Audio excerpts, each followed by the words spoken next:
Imagine this. You walk into work tomorrow. You do your job. You answer the questions you're asked. You finish your assignments. But you stop doing one thing. You stop explaining yourself. You stop telling your manager why you were late, why the project took longer, why someone else made a mistake, why you made a certain decision. You simply say what happened and move on. At first, your manager may not react, but after a few days, something strange can happen. They start asking questions. Is everything okay? Why are you so quiet? Are you unhappy? Is there something I should know? And suddenly, the manager who used to control every conversation starts trying to understand what you're thinking. Why? Because when you constantly explain yourself, people know exactly where you stand. But when you stop over-explaining, they have to guess. And uncertainty changes the power dynamic. But here's the important part. I'm not talking about becoming rude, ignoring your manager, or refusing to communicate. I'm talking about something much more strategic, knowing when you don't need to explain yourself anymore. And by the end of this video, you'll understand why excessive explaining can weaken your position at work, why silence can sometimes increase your perceived confidence, and exactly how to use this without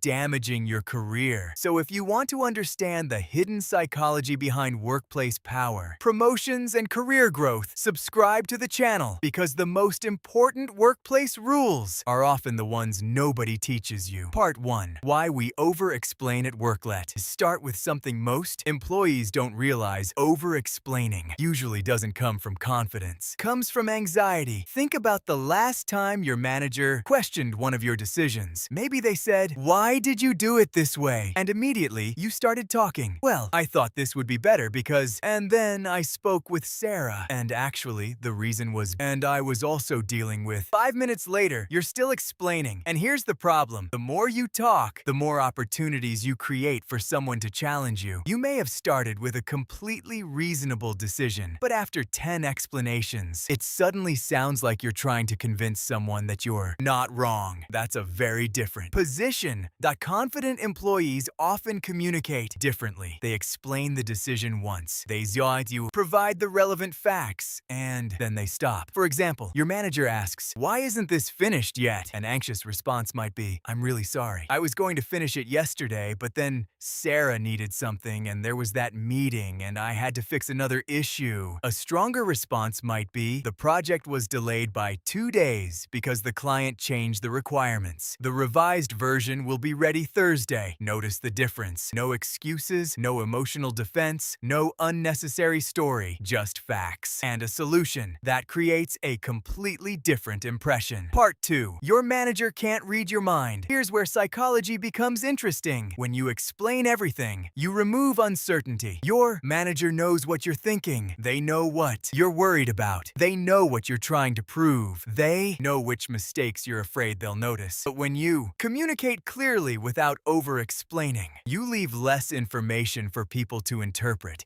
and people naturally become curious about information they don't have. That's why silence can sometimes create pressure. Imagine your manager says, "Can you stay late tonight?" You immediately say, "Of course, I don't mind. I actually wanted to help because I know the team is busy and I don't have anything planned anyway." You just gave away a lot of information. Your manager now knows you're available, they know you're eager to help, and they know you probably won't push back. But imagine you simply say, "I can't stay tonight. I can finish it tomorrow morning." That's yit.com. Professional.no. Dramatic explanation. No apology. No 10-minute justification. You're communicating a boundary, and boundaries create clarity. This is one of the biggest differences between being helpful and being available for everything. You can be a great employee without being endlessly available.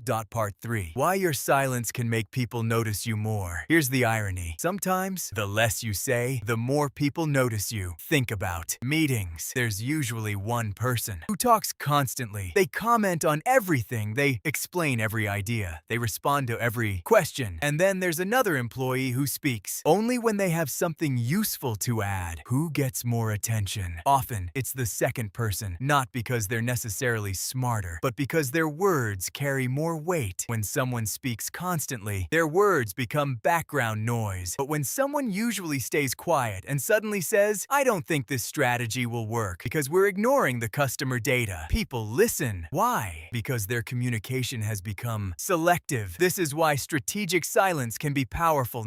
Silence silence because you're afraid. Not silence because you're angry. Not silence because you're trying to punish someone. Silence because you don't need to fill every empty space. That's confidence. Part 4. The danger of always defending yourself. There's another hidden problem with over-explaining. It can accidentally make you look less confident. Imagine two employees make the same mistake. Employee A says, "Yes, I made the mistake. Here's what happened, and here's how I'm fixing it." Employee B says, "I know it looks bad, but I didn't really mean to do it." The instructions weren't completely clear, and I was dealing with several things, and honestly, I thought someone else was going to check it. Which employee sounds more trustworthy? Usually employee A, because accountability is simple. Strong professionals don't pretend they never make mistakes. They show that mistakes don't control them. They acknowledge the problem, they explain the solution, and they move forward. That's a completely different mindset from constantly trying to prove, "I'm not the problem." The more you try to prove you're not guilty, the more attention you can accidentally bring to the mistake. Sometimes the strongest response is, "Yes, that happened. Here's what I'm doing about it." Then stop. Part 5. When your manager starts asking questions. Now, let's get to the part from our title. Why can your manager become nervous when you suddenly stop explaining yourself? Because a change in behavior creates uncertainty. Imagine you've worked at a company for 3 years. Every week, you tell your manager everything. You explain your projects. You explain your frustrations. You explain your plans. You explain what you think about the team. Then suddenly, you become much more private. You're still professional. You're still completing your work, but you're no longer giving away every thought. Your manager may start wondering, what's changed? Is this person unhappy? Are they interviewing somewhere else? Did someone tell them something? Are they planning to leave? And here's the interesting part. You didn't have to say anything. Your behavior created the question. But remember, don't manufacture silence just to scare your manager. That's childish and can damage trust. The goal isn't to make your manager panic. The goal is to stop giving unnecessary explanations. There's a huge difference.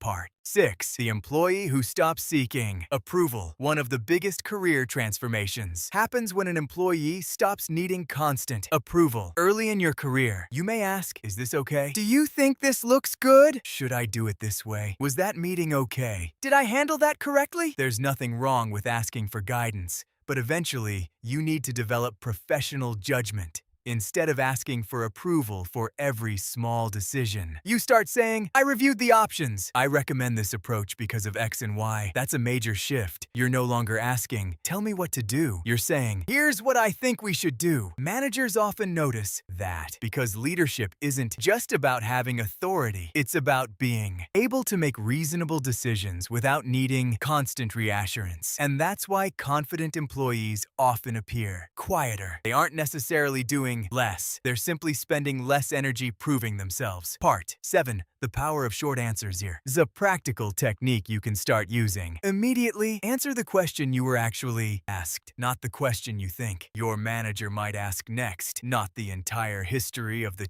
situation, just the relevant answer. Manager, did you send the report? Weak response. Well, I was actually going to send it yesterday, but then I noticed one of the numbers didn't look right, and I had to check with finance. And then, strong response. Yes, it was sent at 3 p.m. That's it. Manager, why was the number changed? You answer, finance corrected the original figure.